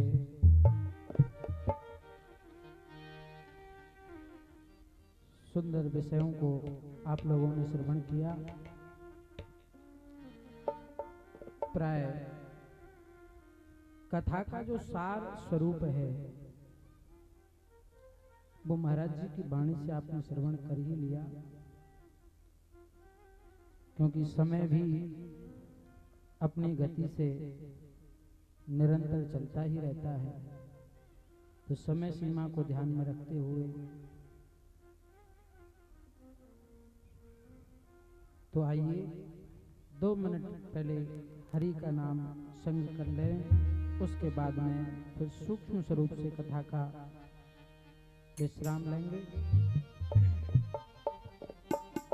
जय जय राधा रमण हरि बोल रे, जय जय राधा रमण हरि बोल, राधा रमण हरि बोल रे, जय जय राधा रमण हरि बोल। हरि बोल हरि बोल हरि हरि बोल, हरि बोल हरि बोल हरि हरि बोल, हरि बोल हरि बोल हरि हरि बोल, हरि बोल हरि बोल। बैठ जाइए सभी, अभी कथा सुनना बाकी है, आप बैठ जाइए अभी। राधा रमण हरि बोल रे, जय जय राधा रमण हरि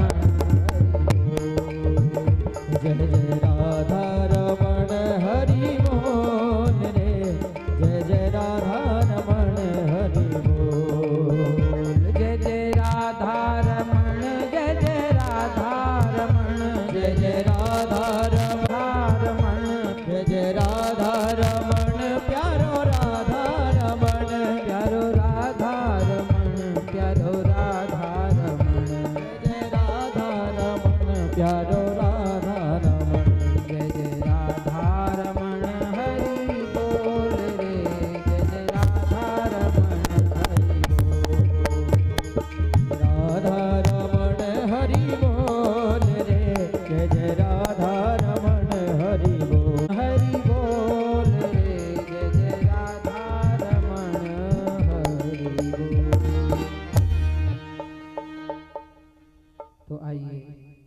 सभी अपने अपने स्थानों पर विराजमान हों।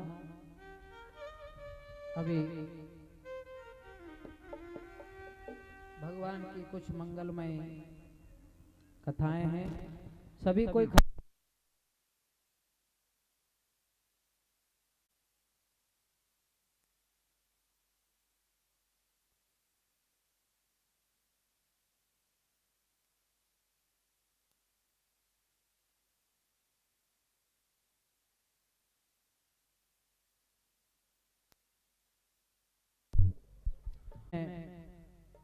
होने से समय का विलंब तो हुआ ही है, लेकिन फिर भी आप कुछ समय के लिए और समय थोड़ा सा निकालें और 7 दिन की कथा श्रवण करने का जो महात्म है उसे कुछ क्षण में ही आप यादव आपस में लड़ लगड़ करके मारे गए। अंत में भगवान प्रवास क्षेत्र में चले गए और आज भगवान श्याम सुंदर ने भी अपने शरीर का परित्याग कर दिया। सुखदेव जी ने कहा, राजन, मैंने आपको 7 दिन पर्यंत कथा श्रवण कराया।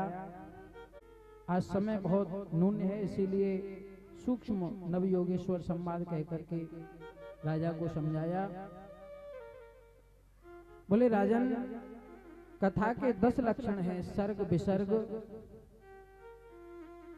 स्थान, पोषण, उति, मनवंतर कथाएं, ईशान कथा, निरोध, मुक्ति और आश्रय।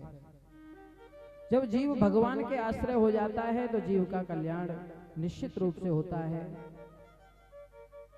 अंतिम श्री सूत जी महाराज ने अंतिम श्लोक कहकर के कथा का विश्राम किया कि नाम संकीर्तनम यस्य सर्व पाप प्रणाशनम प्रणामो दुख समनस तम नमामि हरिम परम। यानी कथा का मूल रहस्य क्या है? नाम संकीर्तन ही कथा का मूल रहस्य है। कथा सुनकर के यदि जीवन में हमारे भगवान का संकीर्तन प्रकट नहीं हुआ तो समझो हमने जीवन में कुछ नहीं समझा। संपूर्ण कथा का महत्व यही है कि हमारे जीवन में भगवान के कीर्तन का प्राकट्य हो। इतना कहकर के सुखदेव जी ने अपनी वाणी को विश्राम दिया। बोलो श्री सुखदेव जी महाराज की जय। राजा परीक्षित ने सुखदेव जी का पूजन करके उन्हें सह विदा किया। अंत में सूत जी ने महात्म और भागवत के लक्षणों के विषय में कहा, ऋषियों, भगवान की कथाएं जीवन में आनंद का संचार करती हैं, जीवन को आनंदित करती हैं और इसमें कोई संदेह नहीं है। आज ये भगवान की महती कृपा है कि इस जन्म भूमि में, इस नगला थाना की भूमि में सुंदर श्री विक्रम सिंह जी के यहाँ ऐसे सतपात्र पुत्र का जन्म हुआ जिसके द्वारा यहाँ भगवान का मंगल उत्सव, भगवान की कथाओं का रसस्वादन हेतु बनकर के समस्त जनता का, सभी पितरों का और सभी जीवात्माओं का कल्याण कथा के द्वारा होता है। तो आइए सभी मिलकर के अंतिम स्वरूप में भगवान नाम का गुणगान करेंगे और उसके बाद में भगवान की मंगलमय आरती करते हुए आज के दिवस का यही विश्राम होगा। तो सभी बड़े भाव से आइए 5 मिनट हरि नाम का संग करें। और हाँ, एक विशेष सूचना, हमारे जो श्री बॉबी जी जो हैं उनकी बहुत ही उत्तम शुभेच्छा है, उनकी बहुत उत्तम कामना है और वो आज से ही एक संस्था का उद्घाटन करना चाहते हैं कि जो भी छोटे बालक हैं, जो गरीब बालक हैं, जो पढ़ने में उनके माता पिता सक्षम नहीं हैं और वो बालकों को अच्छी शिक्षा देना चाहते हैं, तो प्रथम क्लास से लेकर के और 5वीं क्लास तक, हाँ, चतुर्थ क्लास से ऊपर वाले बच्चे जो घर से गरीब हैं, जिनके माता पिता उन्हें पढ़ाने में असमर्थ हैं, उन सभी बालकों को हमारे जो मुख्य यजमान हैं, जिन पर भगवान श्री गिरिराज महाराज की महती कृपा है, ऐसे बालकों को उनकी तरफ से सहयोग दिया जाएगा। और इस संस्था में केवल यही नहीं, जो भी जीव जुड़ना चाहें और इस सेवा का लाभ लेना चाहें, वो सभी जीव इस संस्था से अपना संबंध जोड़ सकते हैं। अभी ये प्रारंभिक अवस्था में केवल इसका उद्घोष किया जा रहा है, बाकी इसको, इस संस्था को सरकारी संस्था के द्वारा रजिस्टर्ड कराया जाएगा। और इसमें केवल यही नहीं कि इसी क्षेत्र का, किसी भी क्षेत्र के किसी भी गरीब भाई बहन का बालक, उनका प्रथम लक्ष्य है कि वो पढ़ना चाहिए, वो शिक्षाविद होना चाहिए, अशिक्षित नहीं रहना चाहिए। इसीलिए इस संस्था में ज्यादा से ज्यादा लोग जुड़ सकते हैं और इसमें जुड़ने के लिए श्रद्धानुसार जो भी हमारी श्रद्धा है, और उसके लिए हम नित्य एक दान स्वरूप पात्र अपने यहाँ रख भी सकते हैं। और उसमें जितनी तुम्हारी श्रद्धा है, केवल उन बच्चों के निमित्त आप उसमें कुछ अपने जो रोजगार में जो आपको प्राप्त होता है, और जो शास्त्र की मर्यादा भी है कि उसका दशांश हमको सत कार्यों में करना चाहिए। तो इसीलिए अपने रोजगार से, अपने श्रम से जो कमाया हुआ धन है, उसमें से आप दशांश यानी 10% धन उस संस्था को दे करके उन समस्त गरीब जीवात्माओं के कल्याणार्थ, क्योंकि भगवान का एक नाम है दरिद्र नारायण, भगवान निश्चित रूप से उन गरीब जीवात्माओं में निवास करते हैं। और यदि आप उनकी सेवा करेंगे तो अवश्य ही आपके ऊपर भगवान की हमेशा करुणामयी कृपा बनी रहेगी। बोलो श्री वृंदावन बिहारी लाल की जय।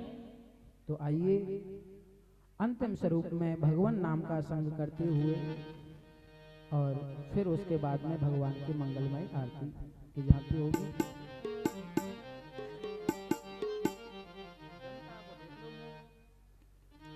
अच्छा, एक बात बताओ, कथा का विश्राम तो हो ही गया, और ये भी आप सबन को पता ही है कि आज समय को विलंब तो है ही गयो है, और फागुन को महीना प्रारंभ है ही गयो है। यदि आप सबन की इच्छा हो और 10-20 मिनट आप अपने इस समय में से निकाल सको, तो यहाँ भगवान को स्वरूप बना करके पुष्प होली का उत्सव कुछ समय के लिए आयोजित किया जा सके है। यदि आप सब चाहो तो, यदि आपकी इच्छा है तो आप खड़े होकर के एक बार सहमति प्रदान करें। अरे आप सबको अगर ये इच्छा है कि होली को महोत्सव है जाए, इतना 10-20 मिनट को समय आप निकाल सकें, तो एक बार हाथ खड़े करके तो बताओ। सबके मन में है क्या? तो जोर से हाथ खड़े करके जयकारा तो लगाओ। बोलो श्री हरि के रसिया की जय हो। तो आइए तब तक 5 मिनट भगवान नाम का संकीर्तन करेंगे। हाँ भैया, एक और सूचना है, जो भी यहाँ कथा श्रोता हैं और जहाँ जहाँ तक आवाज पहुँच रही है, कल यहाँ हमारे मुख्य यजमान श्री विक्रम सिंह जी के द्वारा जो उनके सुपुत्र, उनके समस्त परिवार के द्वारा जो कथा रस महोत्सव का यहाँ आयोजन किया गया है, कल आहुति का दिन है, पूर्ण आहुति का, तो यहाँ भंडारा भी किया जाएगा। अतः सभी सादर आमंत्रित हैं और सभी भगवान के इस दिव्य प्रसाद को आकर के ग्रहण करें और उस प्रसाद में सहयोग भी करें। जैसी आपकी स्थिति है, आप जो भी कार्य संभाल सकते हैं इस यज्ञ में, उस यज्ञ में आकर के सब सामूहिक रूप से सहयोग करें और प्रसाद तो अवश्य ही ग्रहण करना है। तो आइए एक बार जोर से बोलिए, बोलो श्री गिरिराज धरणे। हरे कृष्णा कृष्णा कृष्णा हरे हरे, हरे रामा राम राम हरे हरे, हरे रामा राम राम हरे हरे, हरे कृष्णा कृष्णा कृष्णा हरे हरे, हरे राम राम राम कृष्णा कृष्णा हरे हरे, हरे राम राम राम हरे हरे, हरे कृष्णा कृष्णा कृष्णा हरे हरे, हरे राम राम राम हरे हरे, ओ हरे कृष्णा कृष्णा कृष्णा हरे हरे, हरे राम राम राम हरे हरे, हरे कृष्णा कृष्णा कृष्णा हरे हरे, राम राम हरे हरे, हरे कृष्णा कृष्णा कृष्णा हरे हरे, हरि बोल। हरे राम हरे हरे, हरे कृष्णा कृष्णा कृष्णा हरे हरे, हरे राम राम राम हरे हरे, हरे कृष्णा कृष्णा कृष्णा हरे हरे, हरे राम राम हरे हरे, हरे कृष्णा कृष्णा कृष्णा हरे हरे, कृष्णा कृष्णा हरे हरे, हरे राम राम हरे हरे, हरे कृष्णा कृष्णा कृष्णा हरे हरे, हरे राम राम राम हरे हरे, हरे कृष्णा कृष्णा कृष्णा हरे हरे, हरे राम राम हरे हरे, हरे कृष्णा कृष्णा कृष्णा हरे हरे, हरे राम राम सभी भक्त गाएं। ओ हरे कृष्णा कृष्णा हरे हरे, हरे राम राम हरे हरे, कृष्णा कृष्णा कृष्णा हरे हरे, हरे राम राम हरे हरे, हरे कृष्णा कृष्णा कृष्णा हरे कृष्णा।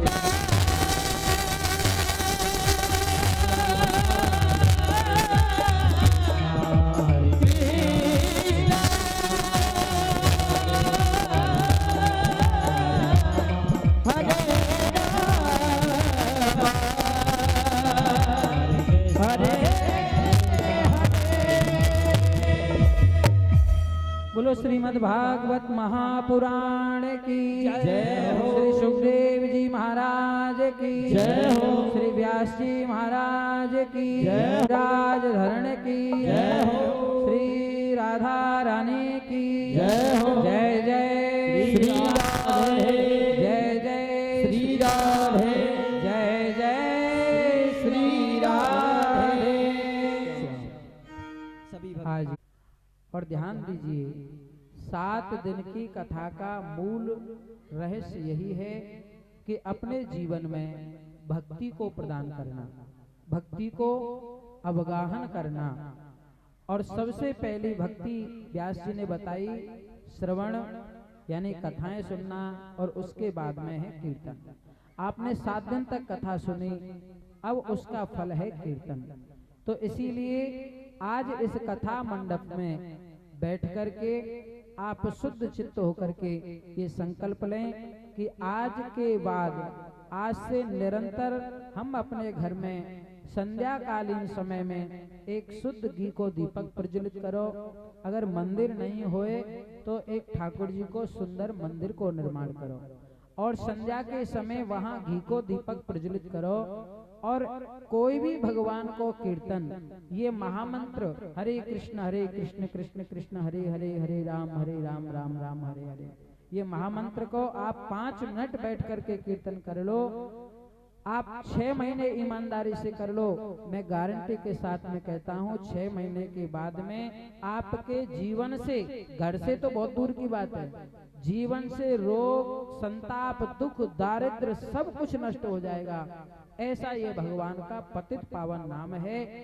इसीलिए ये हृदय में ये संकल्प करो कि आज से, और विशेष करके माताएं अवश्य इस विषय को अपने जीवन में धारण करो।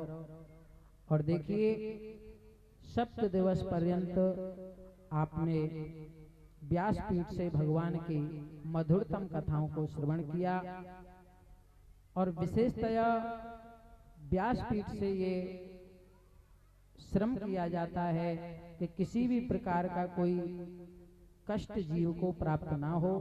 और 7 दिन पर्यंत आपने जैसी भी हमारे इस वाणी के द्वारा जो कथा की सेवा को श्रवण किया, उसमें यदि 7 दिन पर्यंत अगर कदाचित भूल से कोई ऐसा कटु वाक्य भी आया हो तो उसे ध्यान ना दे करके अपने जीवन से आनंदित में, जीवन को आनंद करने के लिए जो बातें आपने श्रवण की, उन्हीं को ध्यान में रख करके इस कथा को अपने हृदय में बसाएंगे। बोलो श्री वृंदावन बिहारी लाल कोई जय हो।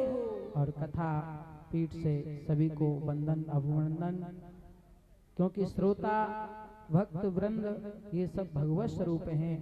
और पूर्व में गद्दी से कहा भी जा चुका है कि भगवान जब अपने मुख से ही कथा कहते हैं, श्रोता के रूप में बैठ करके सुनते हैं। जैसा उन्होंने सुनना था वैसा उन्होंने इस शरीर को माध्यम बना करके कथा को श्रवण किया है। जय श्री राम, जय श्री राधे। बोलो श्री गिरिराज धरण की जय हो। अब आइए ये कुछ भैया सुनाएंगे आपको, और उसके बाद में पंडित जी आरती तैयार करें।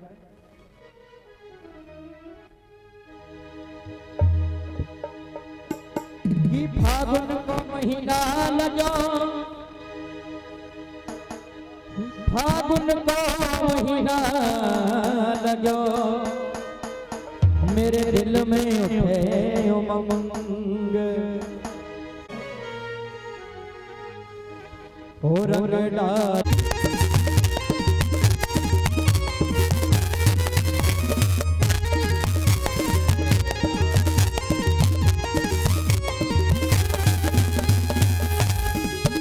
मेरो पीछो न छोड़े होरी में, मेरो पीछो न छोड़े होरी में, मेरो पीछो न छोड़े होरी में, मेरो पीछो न छोड़े होरी में। देखिए भैया, मेरो पीछो न छोड़े होरी में, मेरो पीछो न छोड़े होरी में, मेरो पीछो न छोड़े होरी में, मेरो पीछो न छोड़े होरी में। नंद काम को अहीर बेकार सजनी हो, नंद काम को अहीर बेकार सकी होरी में। हार गयो री मुझे सामरो, रगड़ार गयो री मुझे सामरो।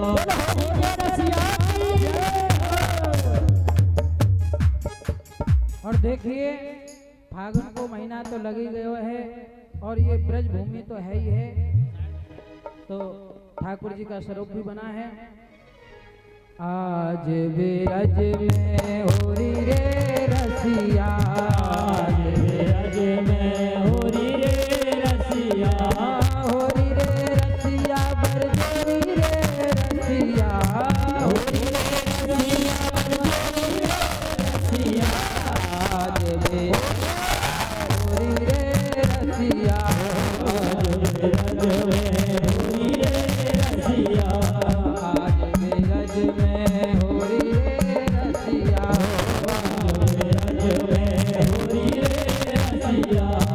अपने अपने घर से निकसी, अपने अपने घर से निकली, अपने अपने घर से निकसी, अपने अपने घर से निकली। कोई श्यामल कोई गोरी रे रसिया, कोई श्यामल कोई गोरी रे रसिया, गोरी रे रसिया पर जोरी रे रसिया, रसिया पर जोरी रे रसिया। आज दे होरी रे रसिया, आज बिरज में होरी रे रसिया।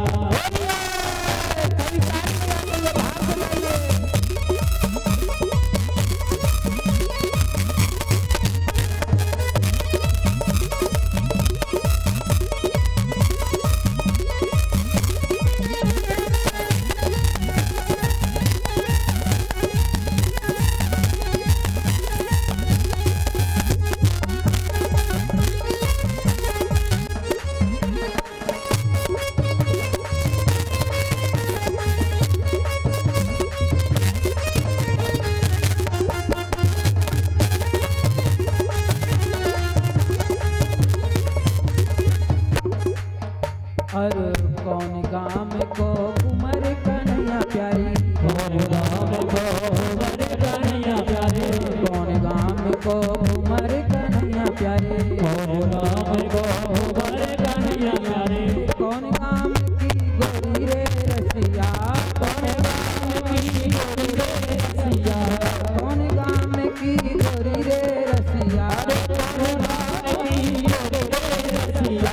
आज बिरज होरी रे रसिया, आज बिरज में होरी रे रसिया, आज बिरज में होरी रे रसिया, आज बिरज में होरी रे रसिया। होरी रे रसिया पर जोरी रे रसिया, होरी रे रसिया पर जोरी रे रसिया। आज बिरज में होरी रे रसिया, आज बिरज में होरी रे रसिया। सभी ताली से करते हुए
गली गली में ढेर गई सब गली रंगीली, ढेर गई सब गली गली में छाए रही है जटा छबीली, छाए रही है जटा छबीली में, छाए रही है जटा छबीली, छाए रही है जटा छबीली में। तो जिनने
जय हो।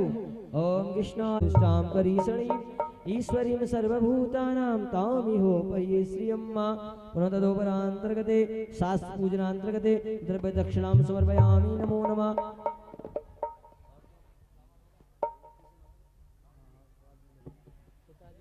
श्री राधे जी। हमारे परीक्षित जी श्रीमान श्री चौधरी विक्रम सिंह जी वो भी आए और श्री शास्त्र पूजन वो भी अपने श्री इस अपने हाथों से करें। करार विंदेन पदार विंदम जो भगवान को स्वरूप है। और कुछ क्षण बाद भगवान की दिव्य भव्य विश्राम में आरती का भव्य आयोजन किया जाएगा। जय श्री राधे, जय श्री श्याम। ओम हरि ओम। ओम वाञ्छार्गान्त्रगते गन्धक्षता सम्पूजयेत। हरि ओम। श्रीखण्डं चन्द्रं दिव्यं गण्डाढ्योषुम्नोहरं विलेपनं सुरश्रेष्ठ चन्दनं प्रतिगृह्यतां। चन्दनान्तर्गते पुष्पं पुष्पमालान्तर्गते पुनः द्रव्यदक्षिणां समर्पयामि। नमः।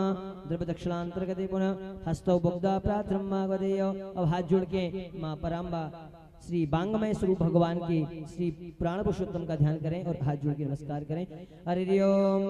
जन्मान्दस्य यतोन्मयाति तरित चार्ते स्वविज्ञस्वरा तेने ब्रह्म हृदय आदिकवये मुह्यन्ति सूरय तेजो वारिमृदां यथा विनिमयो यत्र त्रिसर्गो मृषा धाम्ना स्वेन सदा निरस्तकुहिकं सत्यं परं धीमहि। बोलिए सुखदेव भगवान की, बोलिए व्यास जी महाराज की, परीक्षित जी महाराज की, सत्य सनातन धर्म की जय।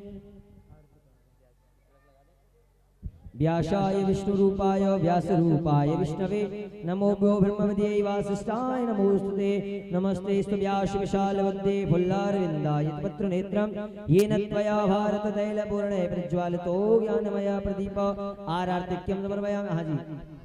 ओम जगज्ज्वाला मालिन्यै नमः। ओम हरिओमाइदग्वं हविः प्रजननं मे यसुदसवीरगुं सर्वगुणगुं स्वस्तये आत्मसनि प्रजासनि पशुसनि लोकसन्यवैसनि अग्निः प्रजां बहुलां मे कैरोत्पन्नं पयोरेतो अस्मासु दत्त।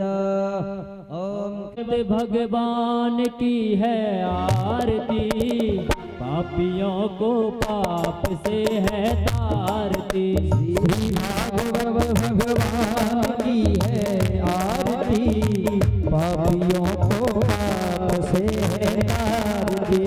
भागवत भगवान की है आरती, पापियों को पाप से है तारती।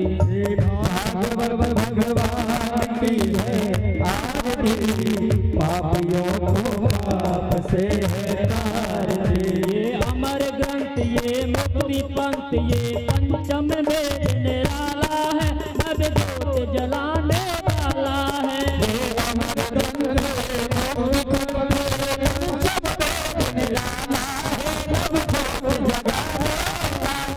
हरि नाम यही हरि धाम यही, हरि नाम यही हरि धाम यही, जग के मंगल की आरती, पापियों को पाप से है तारती।